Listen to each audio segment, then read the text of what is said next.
மகர ராசிக்காரங்க இந்த குரு பெயர்ச்சிக்கு பிறகு இன்னும் இதை சிறப்பாக மாற்றிக்கொள்வதற்கு செல்ல வேண்டிய ஆலயம் அப்படின்னு பார்த்தீங்கன்னா திருப்பதி போங்க. திருப்பதிக்கு போகணும்னு நினைக்கிறோம் சார், இது வரைக்கும் போக முடியல அப்படின்னு நிறைய மகர ராசிக்காரங்க சொல்லி கேள்விப்பட்டிருக்கேன். திருப்பதிக்கு நீங்கள் போனீங்கன்னா வாழ்க்கையில் கண்டிப்பாக திருப்பம் வரும். அப்போ நீங்கள் திருப்பதிக்கு போகிறதுக்கு முன்னாடி என்ன செய்யணும் அப்படிங்கிறத சொல்லிடுறேன். நீங்கள் எந்த ஊரில் இருந்தாலும், எந்த மாவட்டத்தில் இருந்தாலும் திருப்பதி போகணும்னு நினச்சிட்டிங்க அப்படின்னா கண்டிப்பாக வந்து ஸ்ரீரங்கம் வந்துடணும். ஸ்ரீரங்கம் வந்து அங்கே சாமியை கும்பிட்டுட்டு அப்புறம் தான் திருப்பதிக்கு நீங்கள் பயணம் பண்ணணும். திருப்பதிக்கு போயிட்டு கீழே தாயாரை பார்த்துட்டு அங்கே வராகமூர்த்தி இருப்பார், அவரையும் பார்த்துட்டு தான் நீங்கள் திருப்பதி போகணும். திருப்பதி போயிட்டு அங்கேருந்து வேறு எந்த ஸ்தலங்களுக்கும் போகக்கூடாது. குறிப்பாக வந்து ராகுடைய எனர்ஜி இருக்கக்கூடிய திருநாகேஸ்வரத்துக்கு போகவே கூடாது. அதே மாதிரி அக்னியினுடைய ஸ்தலமாக இருக்கக்கூடிய திருவண்ணாமலைக்கு போகவே கூடாது.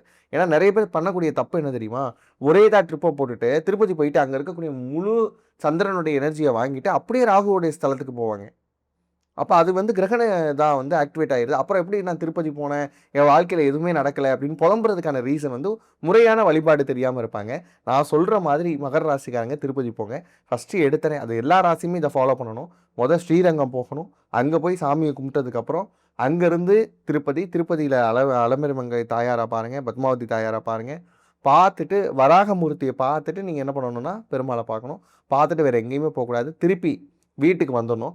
வந்ததுக்கப்புறம் மறுபடியும் ஸ்ரீரங்கத்தில் போய் ஒரு தடவை வந்து சாமி கும்பிட்டு வந்துடணும். இப்படி பண்ணிங்கன்னா கண்டிப்பாக மகர ராசிக்காரங்களுக்கு வாழ்க்கையில் இது நாள் வரைக்கும் இழந்த செல்வங்கள் எல்லாம், இன்னும் சொல்லணும்னா குபேர சம்பத்து உருவாகக்கூடிய ஒரு காலகட்டம் இருக்குது. இந்த காலகட்டத்தை நீங்கள் இதை முறையாக பயன்படுத்தினீங்க அப்படின்னா அடுத்தடுத்த தலைமுறைக்கு உங்களால் சொத்து சேர்க்க முடியும். இதை ஆரம்பத்துலேருந்து சொல்லிக்கிட்டே இருக்கிறேன். இதை ஃபாலோ பண்ண வேண்டியது மகர ராசிக்காரங்களுடைய கட்டாயமாகவே நான் சொல்லி வைக்கிறேன்.